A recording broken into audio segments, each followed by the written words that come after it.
ચલો good morning વિદ્યાર્થીઓ, આપણે ખાસ કરીને ચેપ્ટર 5 માં ફેરોમેગ્નેટિક પદાર્થનો પ્રાથમિક ખ્યાલ ભણ્યા હતા. આજે આગળ વધીએ.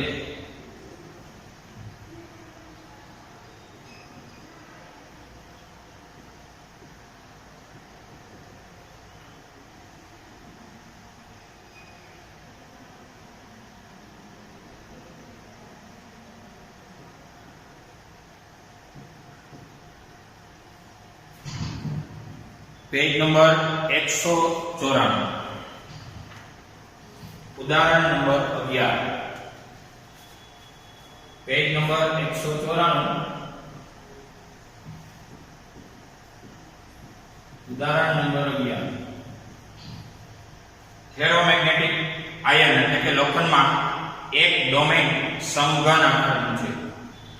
આપણે વાત કરતા હતા લાસ્ટમાં ડોમેન એટલે फेरोमेग्नेटिक पदार्थ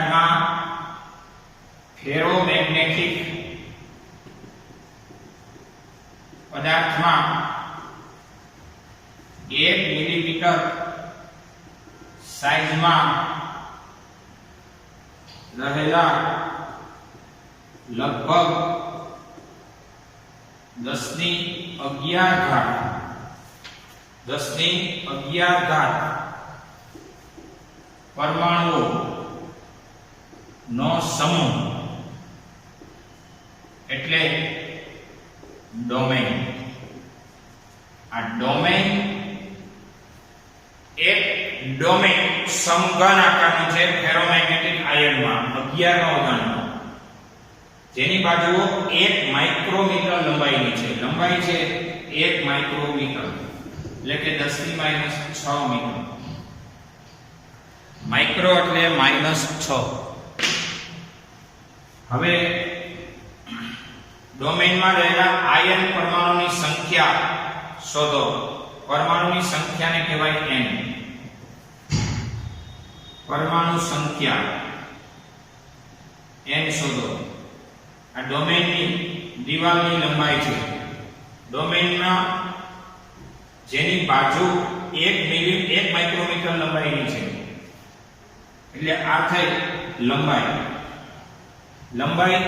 1 માઇક્રોમીટર હોય તો આયન પરમાણુની સંખ્યા શોધો. પછી બીજો પ્રશ્ન પણ છે. હવે ખાસ કરીને તમને એમાં આયનનું પરમાણુય દળ આપ્યું છે 55 ગ્રામ પ્રતિ મોલ. પરમાણુય દળ એટલે કે એનો અણુભાર શેનો? આયનનો એટલે Fe ફેરસનો. 1 મોલ જથ્થામાં રહેલું દળ 55 ગ્રામ છે. ગ્રામ એટલે 10⁻³ કિલોગ્રામ. ગ્રામના કિલોગ્રામ કરો અને છેદમાં મોલ એટલે SI પદની કન્ટિન્યુ રહે. એ સિવાયની ઘનતા આપેલી છે. ઘનતા એટલે રો કોની? તો કે Fe ની ફેરસની. ઈ છે 7.9 ગ્રામ પ્રતિ સેન્ટીમીટર ઘન. 7.9 ग्राम प्रति सेंटीमीटर घन घनता है. आनो मतलब थयो 7.9 ग्राम એટલે 10⁻³ किलोग्राम અને સેન્ટીમીટર ઘન એટલે 10⁻6 મીટર ઘન. 1 સેન્ટીમીટર એટલે 10⁻2 મીટર. તેથી 1 સેન્ટીમીટર ઘન એટલે 10⁻2 મીટર ઓલ ઘન એટલે 2×6 मीटर घन. 10⁻6 मीटर घन. फाइनली कहिए तो 7.9 -6 मांथी 3 जाए तो 3 किलोग्राम प्रति मीटर घन होई. SI पत्ती थी गई. आ SI पत्ती आ लंबाई आपेली छे SI માં. તમારે જોઈ છે પરમાણુની સંખ્યા. હવે ત્રિરાશિમાં ધ્યાન આપો કે 55 10⁻³ કિલોગ્રામ જ્યારે દળ હોય ત્યારે પરમાણુની સંખ્યા 1 મોલ જેટલી. તો અહીંયા 7.9 10 ની -3 ઘાત એટલું દળ હોય તો કેટલી પરમાણુની સંખ્યા થઈ, એટલે એ હિસાબથી તમારે પરમાણુની સંખ્યા મળશે. 1 મોલ જથ્થામાં આટલા કિલોગ્રામે અણુઓની એટલે કે પરમાણુની સંખ્યા 1 મોલ જેટલી, તો આટલું દળ હોય ત્યારે પરમાણુની સંખ્યા કેટલી? 1 ઘન મીટર કદમાં મળશે. તો હવે આપણે એ રીતે વાત કરીએ તો ડોમેનમાં રહેલા પરમાણુઓની સંખ્યા, ડોમેનમાં રહેલા પરમાણુની સંખ્યાને પહેલા ઘન મીટરમાં કન્વર્ટ કરીએ. આ તમારું 10⁻6 મીટર ઘન છે અને 10⁻6 મીટર ઘન જે કાંઈ છે પેલો ગ્રામ પ્રતિ મોલ છે. જોઈ લઈએ જરા ડેટા. 7.9 10⁻³ ગ્રામ પ્રતિ મોલ છે. ડોમેનમાં રહેલા પરમાણુની સંખ્યા મેન્ટેન કરવાની છે, એટલે 7.9 એની સામે 10 ની આ -6 થઈ, બરોબર છે, અને 6 માંથી 3 ગઈ તો 3 વધી, 10 ની 3. એટલે આપણે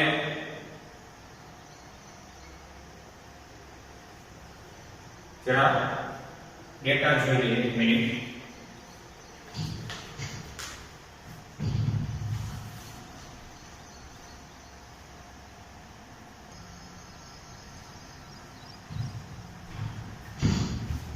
ચાલો જો આપણું કન્ટિન્યુ ઉદાહરણ 194 પેજ પરનું, એમાં થોડી શોર્ટકટ હોય એ જોઈ લીધો. સેન્ટીમીટર 10⁻³ મીટર થઈ, એના ઘન કરો તો 10⁻6 મીટર ઘન. હવે ફેરોમેગ્નેટિક પદાર્થ જે 1 મિલીમીટર સાઈઝમાં 10⁻11 પરમાણુનો સમૂહ એટલે એક ડોમેન. એક ડોમેનની વાત થાય. એક ડોમેનની બાજુની લંબાઈ એટલી છે, ડોમેનમાં રહેલા પરમાણુ સંખ્યા મેળવી છે. આ એનો પરમાણુ દળાંક છે ગ્રામ પ્રતિ મોલ એકમમાં. 1 મોલ જથ્થામાં રહેલું દળ એટલે પરમાણુ દળાંક. આ છે એની ઘનતા. CGS માં છે અને MKS માં ફેરવી દીધી છે. હવે આપણે કેપિટલ N મેળવવાની ટ્રાય કરીએ. તો સૌથી ફર્સ્ટ વાત તો એવી કરું કે જેમાં એક ડોમેન ની બાજુની લંબાઈ એટલી છે. ચાલો જોજો. એક ડોમેન ની બાજુની લંબાઈ 10⁻6 મીટર છે. તેથી એક ડોમેન નું કદ v બરાબર લંબાઈનો ઘન એટલે કે 10⁻6 મીટર ઓલ ઘન. 6 તેરી 18 10⁻18 મીટર ઘન. આવું એનું કદ છે. 10⁻18 મીટર ઘનનું કદ છે. હવે કદ પરથી દળ મેળવીએ. હવે એક ડોમેન નું દળ m બરાબર v * ρ, ઘનતા બરાબર દળના છેદમાં કદ. હવે ઘનતા તમને આપેલી છે 7.9 10⁻³ 7.9 10⁻³ ની ઘનતા છે અને કદ 10⁻18. ફાઇનલી 7.9 18 માંથી 3 જાય તો એ વધશે 15 7.9 10⁻15 કિલોગ્રામ એક ડોમેનમાં રહેલા પરમાણુઓનું દળ છે. એક ડોમેનનું દળ કયો? એક ડોમેનમાં રહેલા પરમાણુનું દળ છે. હવે એના આધારે જો આ 83 માં આટલું દળ હોય ત્યારે સંખ્યા એટલી. હવે કેટલું? 55 10⁻³ કિલોગ્રામ દળ હોય ત્યારે પરમાણુની સંખ્યા 1 મોલ જેટલી. ત્યારે પરમાણુની સંખ્યા 6.022 10⁻23 પરમાણુ. ક્યાંથી પકડી લીધી વાત? અહીંના ડેટા ઉપરથી. આટલા દળે આટલા પરમાણુઓ, તો આપણું દળ છે 7.9 10 ની માઈનસ 15 કિલોગ્રામ. 7.9 10 ની માઈનસ 15 કિલોગ્રામ દળ છે. ત્યારે પરમાણુની સંખ્યા કેટલી છે? આપણને મળશે n. આ છેદમાં આવશે 55 10 ની માઈનસ 3. આ અંશમાં આવશે 7.9 10 ની માઈનસ 15 એને ગુણ્યા 6.022 10 ની 23 ઘાત. તો ફાઇનલી n મળશે. હવે કેપિટલ n ની ગણતરી. તો 7.9 ગુણ્યા 6.022 ના છેદમાં 55 0.8649 10 ની ઘાતમાં 23 માંથી 15 બાદ થયા 3 ઉપર જાય એટલે વત્તા 3 એટલે કે 10 ની 11 ઘાત. ફાઇનલ એવા n બરાબર એક સ્ટેપ આમાં તો 8.65. આનો રાઉન્ડ અપ કરો ચોકલો પાટલો થઈ ગયો. એક ઘાત ઘટી એટલે 10 ની થઈ ગઈ 10 ઘાત. આ થઈ ગઈ તમારી પરમાણુઓની ગણતરી. એટલે કે આટલા પરમાણુઓ. આ એક જવાબ છે. એટલે પરમાણુઓની ગણતરી કરી દીધી. 6.65 10 ની 10 ઘાત પરમાણુઓ. એટલે પહેલો પ્રશ્ન પૂરો થયો. પરમાણુની સંખ્યા નોંધો. બીજો ડોમેનની મહત્તમ શક્ય એવી ડાયપોલ મોમેન્ટ શોધો. અને ત્રીજો છે મેગ્નેટાઇઝેશન શોધો. એટલે મહત્તમ ડાયપોલ મોમેન્ટ કોની મેળવવાની છે? તો કહેવાનું ડોમેનની મહત્તમ શક્ય એવી ડાયપોલ મોમેન્ટ. તો આપણી પાસે આ પરમાણુની સંખ્યા થઈ. કેમાં રહેલા પરમાણુની સંખ્યા થઈ? ડોમેનમાં રહેલા. કેટલા ડોમેનમાં રહેલા? એક ડોમેનમાં. એક ડોમેનના પરમાણુઓ થયા. પરમાણુ વાંચા પણ કેટલાના? એક ડોમેનના. એક ડોમેનના પરમાણુઓની સંખ્યા થઈ. હવે એક ડોમેનમાં મહત્તમ ડાયપોલ મોમેન્ટ શોધો. બીજો સવાલ, ડાયપોલ મોમેન્ટ મેક્સિમમ કેટલી? તો ત્રિરાશિમાં ધ્યાન આપજો. એક ડોમેન લ્યો. કેટલી ડોમેન? કેટલા પરમાણુ લ્યો? એક પરમાણુ. એ વખતે ની ડાયપોલ મોમેન્ટ આપી છે તમારી ટેક્સ્ટબુકની છેલ્લી લીટી. એક પરમાણુની ડાયપોલ મોમેન્ટ તમને આપી છે 9.27. એક પરમાણુની છે 9.27 10 ની માઈનસ 24 ઘાત એમ્પિયર ઇન્ટુ મીટર સ્ક્વેર. એક પરમાણુની ડાયપોલ મોમેન્ટ છે. એક પરમાણુની ડાયપોલ મોમેન્ટ આપેલી છે. કેટલી આપી છે? તો કે આટલી. તો એક પરમાણુ હોય એ વખતે ડાયપોલ મોમેન્ટ તમારી 9.27 10 ની માઈનસ 24 ની. તો આપણા ડોમેન પાસે પરમાણુઓ કેટલા? તો કે આટલા. કેટલા? 8.65. એની સામે 10 ની 10 ઘાત. આ વખતે ડાયપોલ મોમેન્ટને કહેવાય m max.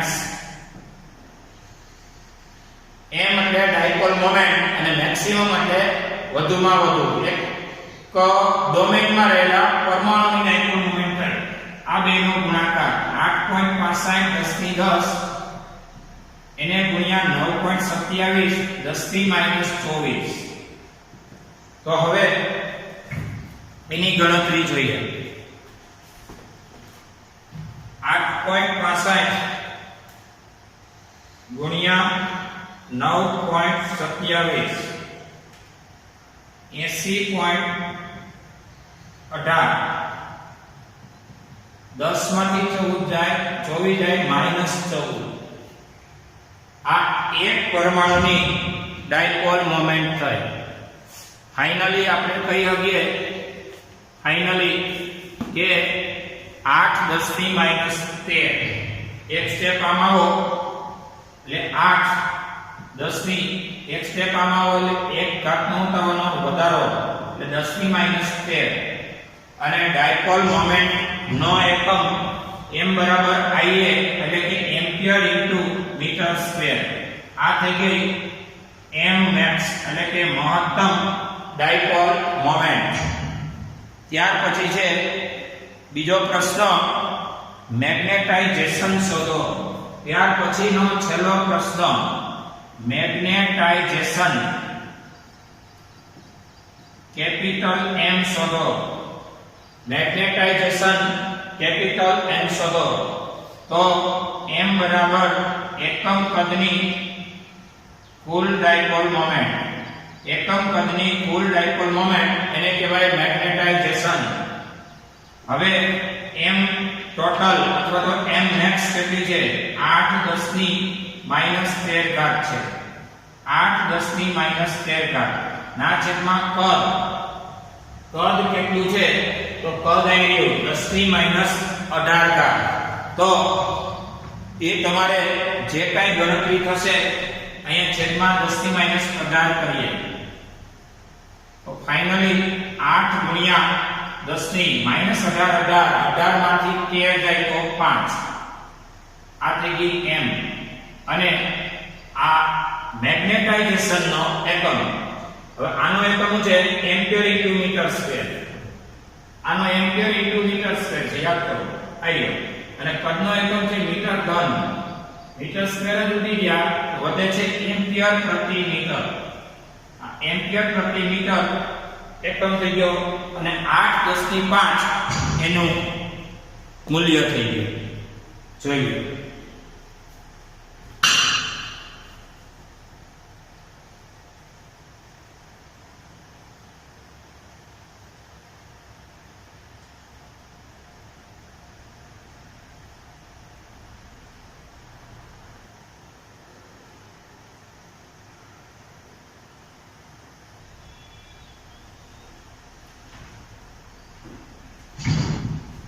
चलो नेक्स्ट पॉइंट, फेरोमैग्नेटिक पदार्थ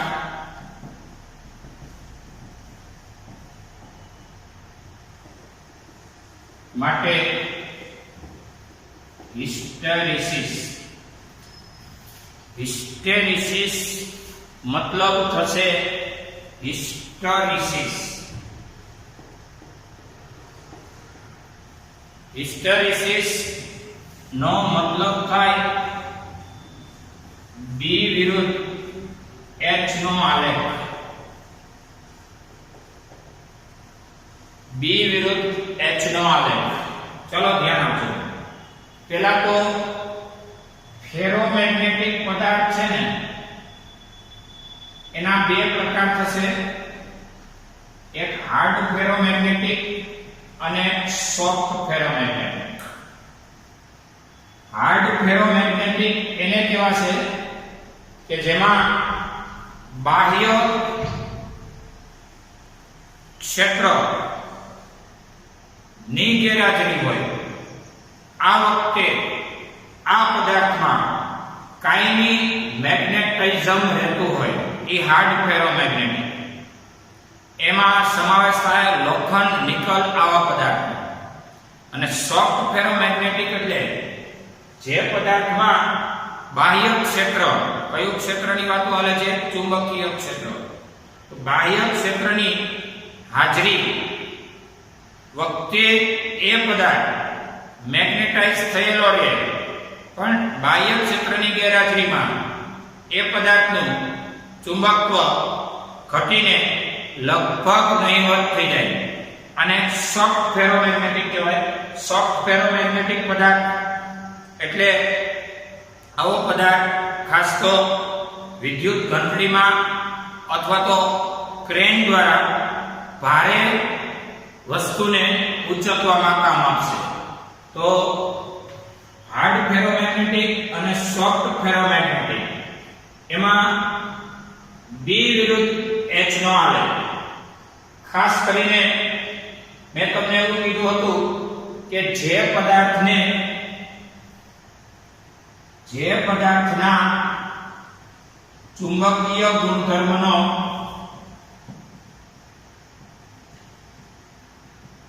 અભ્યાસ કરવો હોય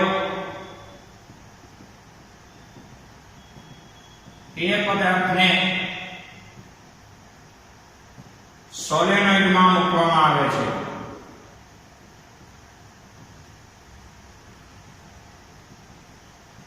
જે પદાર્થના ચુંબકીય ગુણધર્મનો અભ્યાસ કરવો હોય એ પદાર્થને સોલેનોઇડમાં મૂકવામાં આવે છે. હવે પહેલો મુદ્દો, જ્યારે સોલેનોઇડમાંથી પસાર થતો પ્રવાહ 0, સોલેનોઇડમાંથી પસાર થતો વિદ્યુત પ્રવાહ I બરાબર 0, આ વખતે સોલેનોઇડમાં અથવા તો સોલેનોઇડની અંદર ચુંબકીય ક્ષેત્ર B બરાબર મુની પરથી, યાદ કરો સોલેનોઇડની અંદર ચુંબકીય ક્ષેત્ર B બરાબર μ0 ni પરથી B બરાબર 0. જો પ્રવાહ ન હોય, પ્રવાહને જગ્યાએ 0 મૂકો, ગુણાકાર 0 થાય, ચુંબકીય ક્ષેત્ર 0. અને ચુંબકીય ક્ષેત્ર 0 આ વખતે તમે વિચારી લેજો H અને B. H એટલે શું છે તો કે ni છે, અને ni n એટલે શું છે, એકમ લંબાઈમાં આટાની સંખ્યા છે n, અને ઇન્ટુ I છે. એકમ લંબાઈમાં n આટાનો પ્રવાહ 0, આ વખતે H 0, કારણ કે સોલેનોઇડની તારમાંથી બેટરી દ્વારા મોકલાતો પ્રવાહ 0, અને જ્યારે પ્રવાહ 0 એટલે સોલેનોઇડની અંદરનું ચુંબકીય ક્ષેત્ર 0, એટલે તમારો B વિરુદ્ધ H નો આલેખ, B વિરુદ્ધ H ના આલેખમાં જ્યારે H0 શરૂઆત H0, આ વખતે B એ 0. પહેલો મુદ્દો, જ્યારે H નથી ત્યારે B પણ નથી. મુકામ નથી, ફરીથી જો શરૂઆતમાં ખબર નહીં પડે તો બધું પતી જાય. પહેલા તો B એટલે ચુંબકીય ક્ષેત્ર. કોનું ચુંબકીય ક્ષેત્ર? સોલેનોઇડનું ચુંબકીય ક્ષેત્ર. અને સોલેનોઇડનું ચુંબકીય ક્ષેત્ર કોને કારણે હોય તો કે સોલેનોઇડને બાહ્ય બેટરી સાથે જોડવાથી હોય, અને બાહ્ય બેટરીને કારણે સોલેનોઇડમાં ચુંબકીય ક્ષેત્ર હોય B બરાબર μ0 ni. હવે જ્યારે સોલેનોઇડમાં પસાર થયેલો બેટરી દ્વારા પ્રવાહ ન હોય ત્યારે ચુંબકીય ક્ષેત્ર કેવું હોય? 0 હોય. એટલે એકમ લંબાઈમાં n આકારનો પ્રવાહ, એમાં પ્રવાહ 0 એટલે કે H0, અને H0 મતલબ પ્રવાહ 0. આ વખતે જોયો પ્રવાહ 0, આ વખતે આ સૂત્ર અંતર્ગત B0. એટલે આ પદાર્થને, કયા પદાર્થને? દાખલા તરીકે લોખંડ કે નિકલના ટુકડાને શેમાં મૂક્યો છે? સોલેનોઇડમાં. હવે એ સોલેનોઇડમાંથી પસાર થયેલો પ્રવાહ, સોલેનોઇડના આટામાંથી પસાર થતો પ્રવાહ એ 0, એટલે પ્રવાહ 0, એટલે આ વખતે સોલેનોઇડનું પોતાનું ક્ષેત્ર 0. હાલો જોઈએ ક્ષેત્ર B તો કે 0, અને એ વખતે H એ 0. H એટલા માટે 0, એકમ લંબાઈમાં n આકારનો કોઈ પ્રવાહ પસાર થતો નથી. એટલે જ્યારે એકમ લંબાઈમાં n આકારનો પ્રવાહ H, એકમ લંબાઈમાં n આકારનો પ્રવાહ જેને H કહો છો એ જ નથી, આ વખતે B0 છે. હવે આપણે આ લોખંડના ટુકડાને ચલો શેમાં મૂકો છે?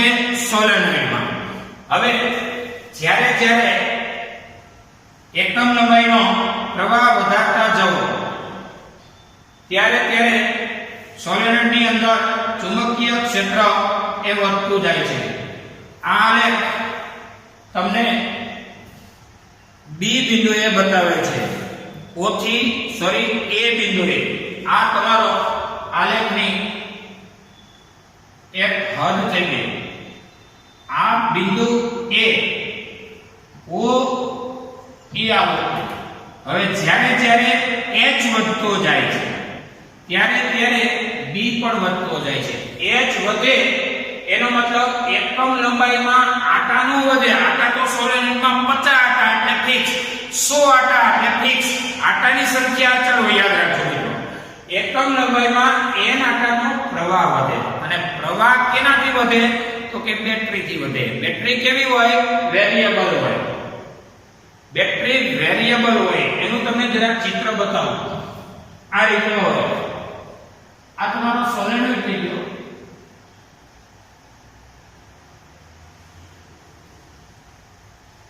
અને આ બેટરી છે. અને બેટરી વેરિયેબલ, એનો મતલબ વોલ્ટેજ વધઘટ કરી શકાય. અને અંદર રહેલો આ લોખંડ કે નિકલનો ટુકડો થઈ ગયો.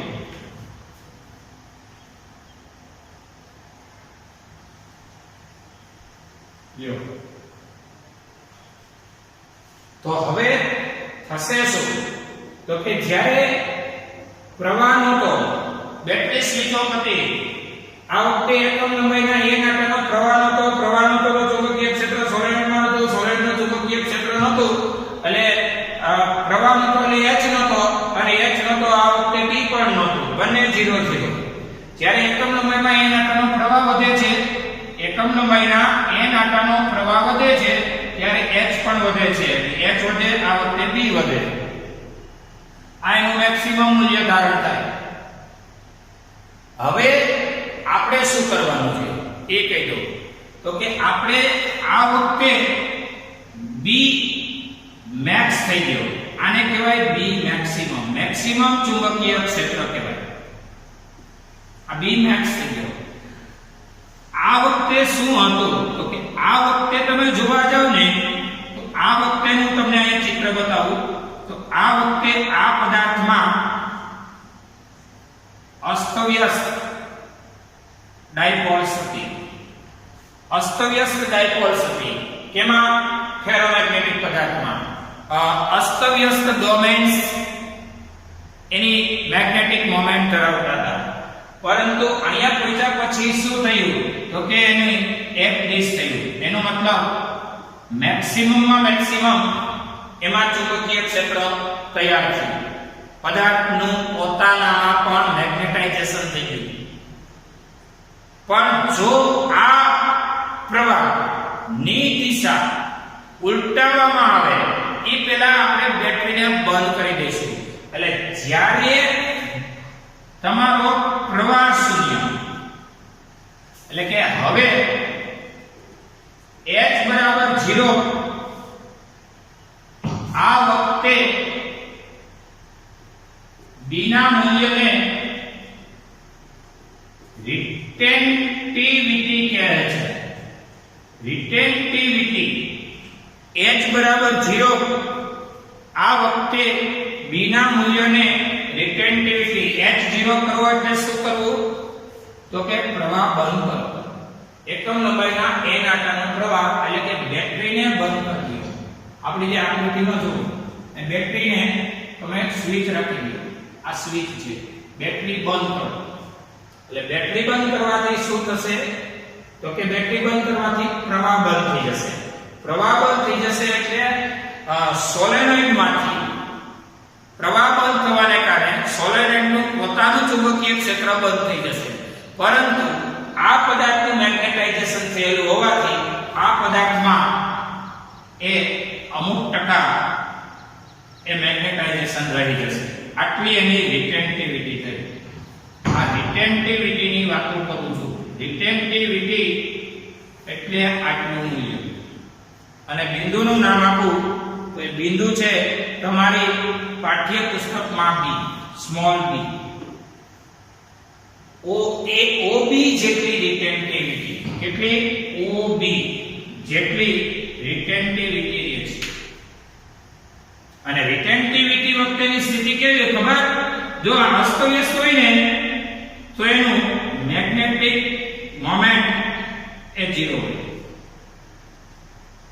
એકમ કદનો ડાયપોલ મોમેન્ટ 0 હોવાથી એનું મેગ્નેટાઇઝેશન કેપિટલ M જ 0 હોય. કારણ કે આ વખતે એને કહેવાય લોખંડ. સોલેનોઇડમાં મૂકવાથી આ વખતે હવે એનું મેગ્નેટાઇઝેશન મેક્સિમમ થઈ ગયું. પરંતુ બાહ્ય બેટરીના ગેરહાજરીમાં હવે આ જ પદાર્થની અસર એ આવી થશે. અમુક ટકા અસ્તવ્યસ્ત રહેશે.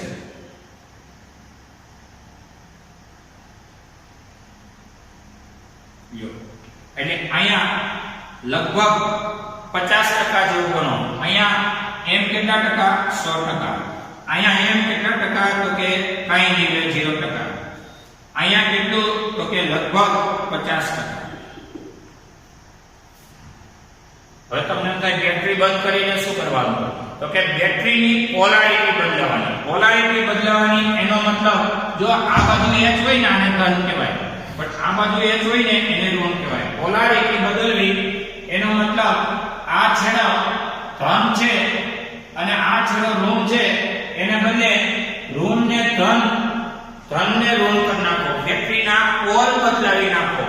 પોલ બદલાવી નાખશો એટલે આ બાજુનો H ઋણ ગણાશે અને ઋણ ગણાશે એટલે શું થાય? જો જેમ જેમ એકમ લંબાઈના n આકારનો પ્રવાહ વધતો જશે એમ એમ અસ્તવ્યસ્ત રહેલી જે કાંઈ ગોઠવણ છે એ પણ આ દિશાની અસ્તવ્યસ્ત છે. જો એ 50% અસ્તવ્યસ્તમાંથી ફરીથી અહીંયા પહોંચતા એ 0% આવી જશે. 0% આવી જશે એનો મતલબ આવીને આવી અસ્તવ્યસ્ત સ્થિતિનું નિર્માણ થશે. કોની? તો કે ડોમેઇનની. મેગ્નેટિક દરેક ડોમેઇનનું મેગ્નેટિક મોમેન્ટ ફરીથી અસ્તવ્યસ્ત બની જશે. હવે ઇનોઇડ પોલ રાખો, પણ આ H અત્યારે 0 હતો એટલે કે બેટરી ઓફ હતી. જો પહેલા બેટરી ઓફ હતી પણ ત્યારે લોખંડ હતો સોલેનોઇડમાં, પછી બેટરી ઓન કરી દીધી એટલે લોખંડનું મેગ્નેટાઇઝેશન થઈ ગયું. હા, લોખંડનું મેગ્નેટાઇઝેશન થઈ ગયું તો એનું નામ મેગ્નેટ થઈ ગયો. ફરીથી બેટરીને તમારે બંધ કરવાની છે. આટલું થઈ ગયા. ફરી બેટરીને બંધ કરવાથી એ પદાર્થમાં આટલી રિટેન્ટિવિટી રહે. રિટેન્ટિવિટી એટલે H0. H0 એટલે એકમ લંબાઈના n આકારનો પ્રવાહ ન હોય. આ વખતે B રહેતું હોય એટલે કે સોલેનોઇડનું પોતાનું ક્ષેત્ર જ ન હોય, પણ સોલેનોઇડમાં મૂકેલા લોખંડે ચુંબકીય ક્ષેત્ર ઉપજાવેલું. આ હમણાં જ બનેલું ક્ષેત્ર કહેવાય. લોખંડમાં જે તાજેતરમાં બનેલું ક્ષેત્ર કોના દ્વારા બનેલું? સોલેનોઇડના ચુંબકીય ક્ષેત્રથી લોખંડનું મેગ્નેટાઇઝેશન થઈ ગયું અને લોખંડ પોતે પણ ચુંબકીય ક્ષેત્ર એટલે કે મેગ્નેટિક ફિલ્ડ બનાવી બેઠો છે. એટલે કેટલું બનાવે ને એવડી રિટેન્ટિવિટી. હાર્ડ ફેરોમેગ્નેટિક હશે ને હાર્ડ, તો એની રિટેન્ટિવિટી મોટી હશે. એટલે કે 100% મેગ્નેટાઇઝેશન થયા પછી બાહ્ય બેટરી બંધ કરો તો પણ એનામાં 80% જેટલું મેગ્નેટાઇઝેશન રહી જાય અને એને હાર્ડ કહેવાય. સોફ્ટ ફેરોમેગ્નેટિક હોય ને એની રિટેન્ટિવિટી હાવ ઓછી હશે. એટલે કે બેટરી બંધ કરો ને એ 100% મેગ્નેટાઇઝેશન માંથી એમાં વધીને 1-2% જેટલું મેગ્નેટાઇઝેશન રહે, બાકીનું 98-99% જેટલું એ નષ્ટ થઈ જાય. એનો સોફ્ટ ફેરોમેગ્નેટિક ગણાશે. આવી ચર્ચા છે, ધીમે ધીમે સમજવાનું છે.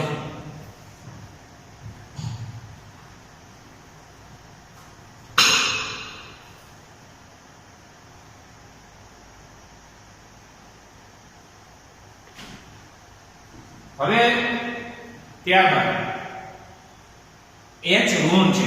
ઋણ છે એટલે પોલારિટી ઋણ રાખી છે અને બેટરીને ઓન કરી દીધી છે. હવે જેમ જેમ એકમ લંબાઈમાં n આકારનો પ્રવાહ વધે એટલે કે H વધે, પણ કેવા વધે? ઋણમાં વધે. એટલે વધવાનું ચાલુ રાખે. આ વખતે B પણ વધે. આ વધે માં વધે. આ લેખ આખો નીચે આવે.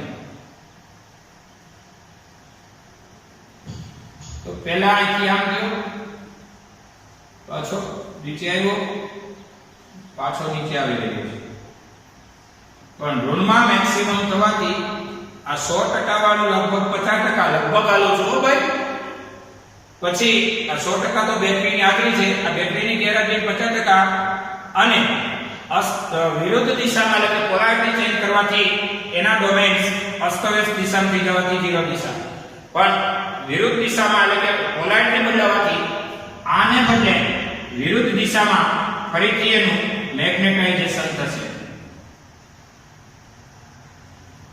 આ મેગ્નેટાઇઝેશન થઈ જાય ત્યારે જ્યારે H નું મૂલ્ય કાંઈ થશે, આ વખતે B નું મૂલ્ય કાંઈ થશે. એટલે H હોવો એનો મતલબ એકમ લંબાઈમાં એના કારણે પ્રવાહ હોવો, અને પ્રવાહ હોવો એનો મતલબ બેટરી ઓન હોય, આ મગજમાં રાખો. પરંતુ એની પછીની મોમેન્ટ શું થશે જોઈએ.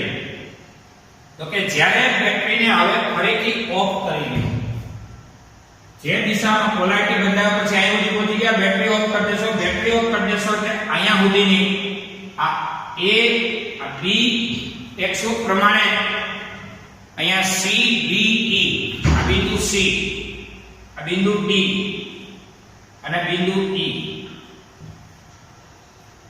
બિંદુએ પહોંચશે એટલે હવે શું થશે. તો કે આ બિંદુએ પહોંચે એટલે B નું મૂલ્ય 0 નથી, B નું મૂલ્ય કાંઈક છે, આટલી રિટેન્ટિવિટી આવી. આ પણ એની રિટેન્ટિવિટી જ ગણાશે. અને આ રિટેન્ટિવિટી આવી ઉપર જેટલી જ લગભગ આવી અને OC ને એની કોર્સિવિટી કહેવાશે. OC એટલે કોર્સિવિટી. કોને કોર્સિવિટી કહેવી. તો કે જ્યારે B 0 હોય ત્યારે H, જ્યારે B 0 હોય ત્યારે H ના મૂલ્યને કોર્સિવિટી કહે છે. B નથી જો આ લાઈનમાં, ત્યારનું H નું મૂલ્ય એટલે એની કોર્સિવિટી. કોર્સિવિટી એટલે તમારું જે કાંઈ કેટલા પોલારિટી બદલાવાથી કેવડું ક્ષેત્ર લગાડવાથી અસ્તવ્યસ્ત થાય ને એ મૂલ્ય એની કોર્સિવિટી. એક દિશ થાય ને એ ટોટલ મેગ્નેટિક મોમેન્ટ અને એ મેગ્નેટાઇઝેશન. બેટરી બંધ કરો ને રહી જાય ને એનામાં અસર એની રિટેન્ટિવિટી. શેનામાં અસર રહી જાય ભાઈ? મેગ્નેટ.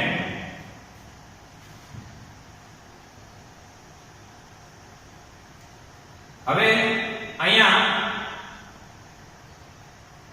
અહીંયા પહોંચવાથી આ જે છે ને એ આની જેમ અસ્તવ્યસ્ત થઈ જશે. અસ્તવ્યસ્ત થાય એ દિશા બતાવો.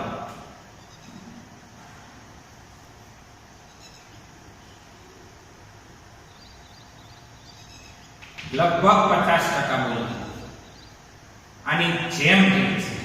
પરંતુ હવે શું કર્યું છે તો કે આ વખતે H0 છે. H0 છે ને પ્રવાહ નથી એટલે આટલી એની રિટેન્ટિવિટી મળી. ફરીથી પોલારિટી બદલીએ. ત્રીજી વાર પોલારિટી બદલે છે. પોલારિટી બદલે ધન હોય ઋણ થાય, ઋણ હોય ફરીથી ધન થઈ જાય. આ વખતેનો આલેખ તમે જોઈ શકો છો. A B C D અને આ આલેખ થશે F બિંદુ. A B C D E F બિંદુ. આ બિંદુએ પહોંચતા શું થશે તો કે આ બિંદુએ પહોંચતા આટલી એનામાં કોર્સિવિટી આવશે. કોર્સિવિટી એટલે ફરીથી તે અસ્તવ્યસ્ત થઈ જશે. અને પછી જેમ જેમ H વધારશો એમ B વધશે એટલે આલેખ આ બિંદુએ ટચ થશે. ટોટલ આલેખ જો મુસાફરીમાં અહીંથી આમ ત્યાર પછી અહીંથી આમ આખા આલેખને કહેવાય હિસ્ટેરિસિસ વક્ર. હિસ્ટેરિસિસ સાયકલ પણ કહી શકો છો. અહીંથી આવો કામ છે પછી આ અહીં જાઓ. સ્ટાર્ટિંગ બિંદુ આ છે એટલે હિસ્ટેરિસિસ વક્ર એટલે બે વિરુદ્ધ H નો આલેખ. બધું સમજવા જેવું છે. આમાંથી તમને એક માર્ક માટે પણ અમુક પ્રશ્નો કામના આવતા હોય એવા લાગશે. તૈયારી કરશો અન્ય મટીરીયલમાંથી તો જ મગજમાં બેસે કે તમે પહેલા પ્રાથમિક ખ્યાલ જાણો. પ્રાથમિક ખ્યાલમાં શું જાણો ભાઈ તો કે ફેરોમેગ્નેટિક પદાર્થ એટલે શું. તો કે ફેરોમેગ્નેટિક પદાર્થ એટલે એક એવા પદાર્થ કે જેમાં ચોક્કસ એવા ડોમેન બંધારણ હોય.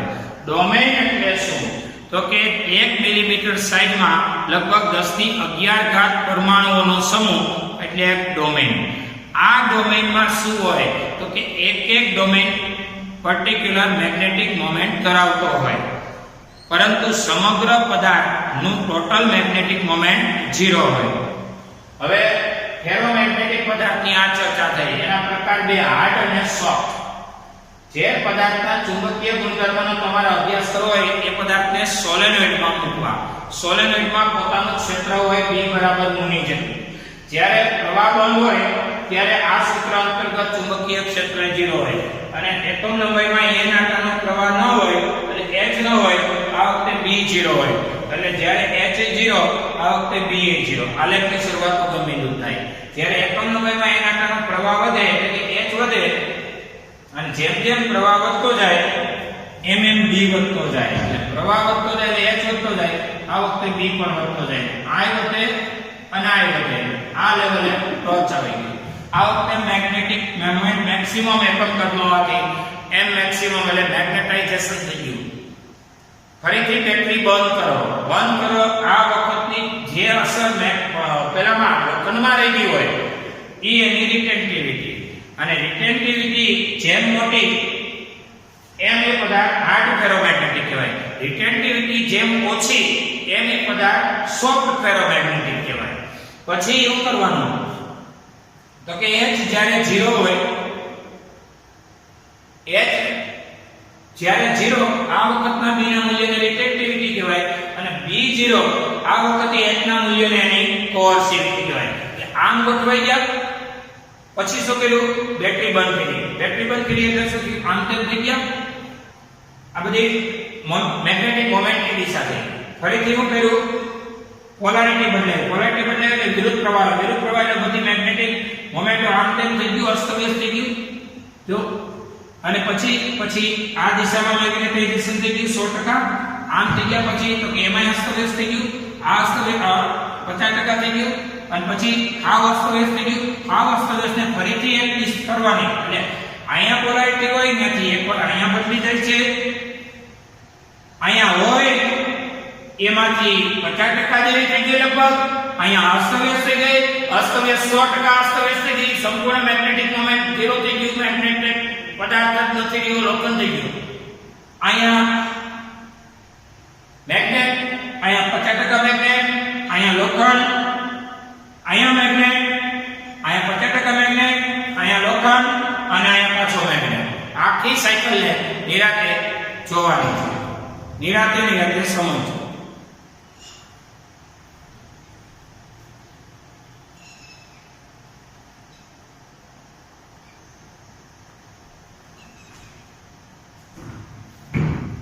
ડેલી ટેસ્ટ સમજી લો.